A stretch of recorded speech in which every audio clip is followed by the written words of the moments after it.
नमस्कार बच्चों, आज हम इतने बड़े नंबर का स्क्वायर करके दिखाएंगे। अब ये वैसे तो बड़ा मुश्किल पड़ेगा क्योंकि इतने बड़े नंबर को इसी से फिर मल्टीप्लाई करना काफ़ी टाइम लग जाएगा।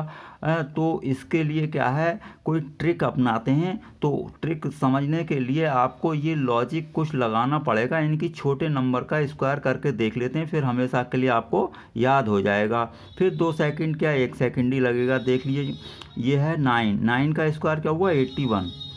अब 99 का स्क्वायर भी देखिए 1 एंड में आ रहा है और 9 शुरू में आ रहा है और एक 0 आ चुका है।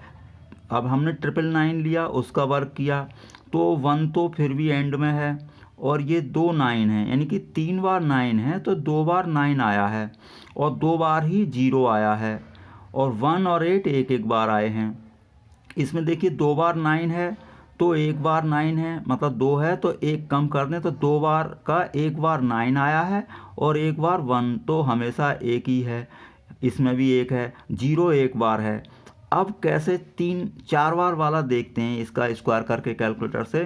तो देखिए 4 बार 9 है तो आपका 3 बार तो 9 आया है और 3 ही 0 हैं। 8 और 1 तो सभी में ही फिक्स है, यानी कि 1 एंड में और ये 8 आएगा। अब जितनी बार 9 है उससे एक कम बार 0 और एक कम बार आपका 9 आएगा। जैसे 4 बार 9 है तो आपके 3 तो 0 आएंगे और 3 बार ही 9 आएंगे। 8 और 1 तो एक बार ही आएगा। ये हमेशा आपका देखो फिक्स है, यानी कि 8 एक बार है और 1 भी एक बार है।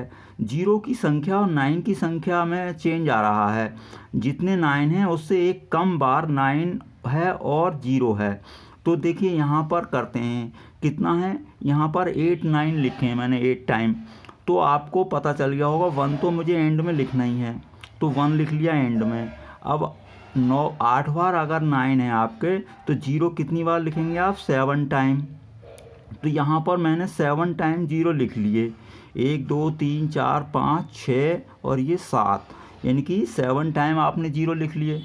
अब 9 भी एक कम बार लिखना है। अभी हमने बताया 4 बार 9 था तो 3 बार 9 आया है, तो यहाँ पर 9 को भी एक कम बार लिखेंगे, यानी कि और पहले यहाँ 8 और लिखेंगे। भाई 8 तो एक बार है और 1 एक बार है, तो अब यहाँ पर 8 एक बार लिखेंगे, 9 7 टाइम लिखेंगे, तो ये आपका स्क्वायर होगा। तो ये 5 हो गए, 6 और ये 7। तो मैं समझता हूँ कि आपको ये स्क्वायर करना समझ में आ चुका होगा। आपका वीडियो देखने के लिए धन्यवाद।